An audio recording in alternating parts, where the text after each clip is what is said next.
आप मंत्री रहे अलग-अलग समय पर अलग-अलग मुख्यमंत्रियों के साथ में। आपके कार्यकाल की कुछ बातें लोग उनकी चर्चा करते हैं सामान्यतः पत्रकारिता में कि यदि किसी विद्यालय में किसी शिक्षक ने सरस्वती वंदना करने से मना कर दिया तो निलंबित कर दिया गया। कोटा में इमैनुअल मिशन का जिस तरीके से धर्मांतरण वाला मामला आया, आप फ्रंट फुट पर रहे।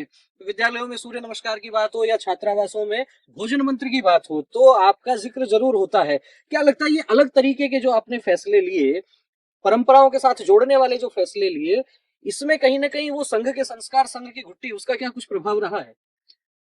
देखो, हमेशा संघ यही सिखाता है कि जहां भी हो आप, जो भी आपको काम मिलता है हुँ, उसको तन्मयता के साथ कीजिए, जी, ईमानदारी के साथ कीजिए और उसमें ऐसा कुछ कीजिए जिसे ज्यादा अच्छा कर सके हम लोग। जी, तो कोशिश यही करते हैं। मैं जब समाज कल्याण मंत्री था हुँ, तो मैंने एक पालनहार योजना प्रारंभ की। जी, पालनहार योजना का मन में कैसे आया, ये भी एक कहानी है। जी,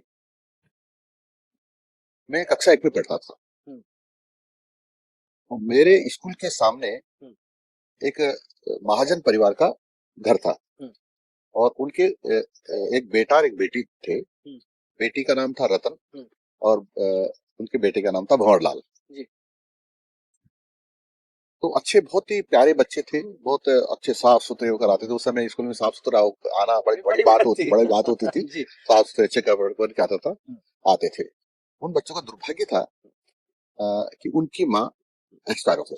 अच्छा, फिर भी उनके पिताजी जो चित्तरलाल जी थे, हुँ, हुँ, उन्होंने बहुत अच्छी तरह से उनको पाला पोसा। हुँ, उनका दुर्भाग्य ये था कि 6 महीने बाद वो भी मर गए, अनाथ से हो गए। हुँ, हुँ, अब मैं नहीं कहूंगा क्या हुआ और क्या नहीं हुआ, लेकिन यहाँ कहने की जरूरत नहीं, क्योंकि वे जिनके जिनके साथ वो बच्चे रहे हाँ, वो आज जिंदा है तो अच्छा नहीं मानेंगे। हुँ, हुँ, हुँ, तो मुझे लगा कि जब मैं पढ़ता पढ़ता 9वीं क्लास में चला गया, जी,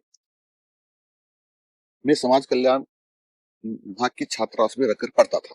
हुँ, हुँ, तो एक दिन मेरे पास वो आया कि जैसे नंगे पैर, बालों की स्थिति ठीक, फटे हुँ, कपड़े।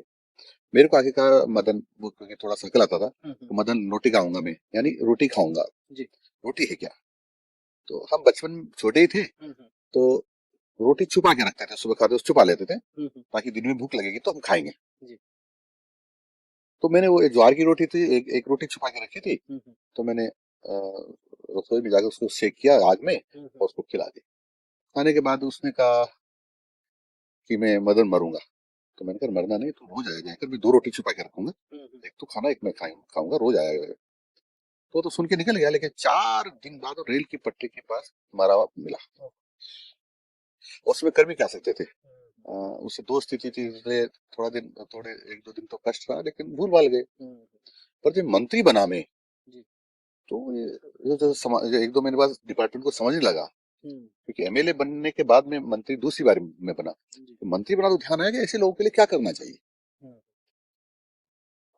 तो मैंने मेरे अधिकारी से कहा, अ, उस समय कुशल सिंह जी जो सीनियर आईएएस थी, वो मेरी सेक्रेटरी थी, हुँ, और निरंजन आर्य मेरे डायरेक्टर थे, जो अभी चीफ सेक्रेटरी से रिटायर्ड हो पहले। हुँ, हुँ, उनको दोनों को मैंने कहानी सुनाई। मैंने कहा इसमें कुछ करना चाहिए, इसकी ऐसी योजना होना चाहिए, जिनके माँ बाप नहीं होते हैं उनका पालन पोषण कैसे हो। मैंने उनकी दुर्गति होती, कोई संभालते भी तो उनको अपने बेटों जैसा व्यवहार उनके साथ नहीं करते हैं। हुँ,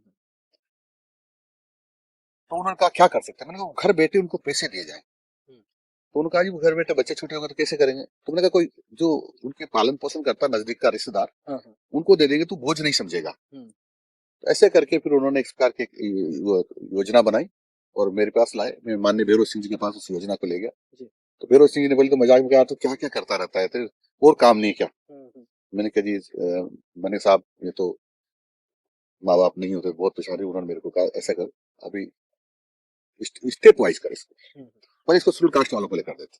और अच्छा, ठीक है सर, वो शेड्यूल कास्ट वालों के लिए उन्होंने फाइल पर मेरी स्वीकृति दे दी जी, और ये योजना लागू हो गई। हुँ, हुँ, फिर 3 महीने बाद मेरे को लगा कि मैंने जाके कहा कि साहब जिनके माँ बाप नहीं, उसकी काय का शेड्यूल कास्ट, काय का शेड्यूल ट्राइब, काय का जनरल, हुँ, हुँ, माँ बाप नहीं। अच्छा तो फिर फाइल पे लेके आ। हुँ, तो फाइल पर लेके गया तो उन्हें फिर स्वीकृति दे दी। ऐसे ये पालनार योजना बनी और मेरे जीवन की सबसे सुखद योजना है मेरे लिए।